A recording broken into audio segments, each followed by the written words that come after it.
You ever stare at a message, read it, think of the perfect reply, then put your phone down and disappear like a ghost? You don't reply for hours, sometimes days. And the crazy part, you weren't even busy. You just couldn't. This isn't laziness. It isn't disrespect. It's dark psychology. And today, you are going to understand a part of your mind that you've been ignoring for years. People say, why don't you just text back? It takes 5 seconds. But for some people, texting isn't a simple action. It's an emotional task. A message demands attention. It demands energy. It demands a version of you that feels present. And your brain whispers, not right now. I can't deal with this.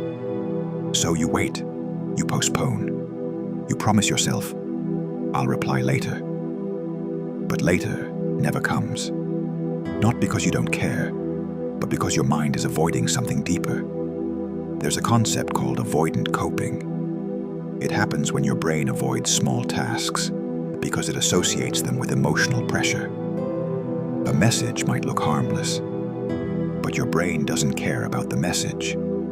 It cares about the expectation behind it. What if this becomes a long conversation? What if I mess up? What if they misunderstand me? What if I don't know how to continue? Your brain is not avoiding the text. It's avoiding discomfort. That's why you might ignore messages even from people you love. Texting is not natural for the human brain. We weren't designed to communicate through screens. We were designed for real, physical interaction. But texting forces you to perform. Be funny, be smart, be quick, be polite, be available, be your best version. And when your energy is low, your brain says, I don't have the strength to perform right now. So instead of sending a simple reply, you choose silence, because silence requires nothing. Have you ever opened a message and instantly regretted it? You think, damn, now they know I saw it. Now I have to reply. That pressure, that tiny pressure, is enough to make your brain shut down. This is called response anxiety, when replying feels like an obligation instead of a choice. Your heart beats faster. Your chest feels heavy. Your mind panics quietly, not because of the message, but because of what replying represents. Some people see a message as just words, but you see responsibility, you see commitment, you see emotional labor, you see a conversation you may not have the energy for, and deep down, you know this truth. Texting requires emotional presence, and emotional presence requires stability. But when your mind is tired, stressed, overwhelmed, drained, even the smallest hey can feel heavy. So you avoid it, not because you're a bad person, but because you're mentally exhausted. Here's the part that hurts. You avoid people, even when you don't want to be alone. You crave connection, but you avoid conversation. You want to be understood, but you run from messages.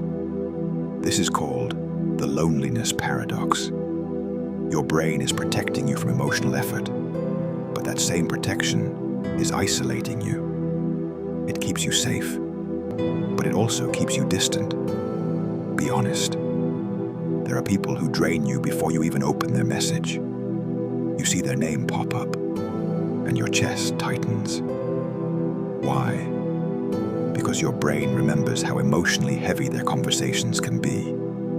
You don't hate them. You're just tired of being the strong one every time they message. Your brain protects you by avoiding the emotional load.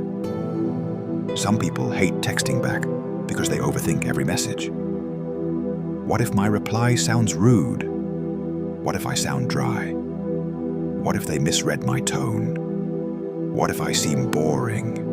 So instead of replying, you mentally rehearse the message 100 times until you're too drained to send anything.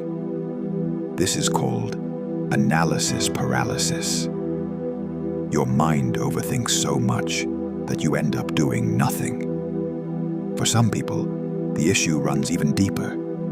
If you grew up in a household where communication felt unsafe, or where you were ignored, or where you were criticized, your brain learns speaking equals danger. Replying equals risk. So even as an adult, sending a simple message feels emotionally threatening. You're not crazy. You're conditioned. Here is the truth you need to hear. You don't hate texting. You don't hate people. You're not rude. You're not careless. You're mentally tired, emotionally overloaded, and your brain is protecting you the only way it knows how, by avoiding anything that feels heavy. Next time you struggle to reply, don't beat yourself up. Understand yourself. Because behind every unanswered message, there is a story your mind hasn't told yet.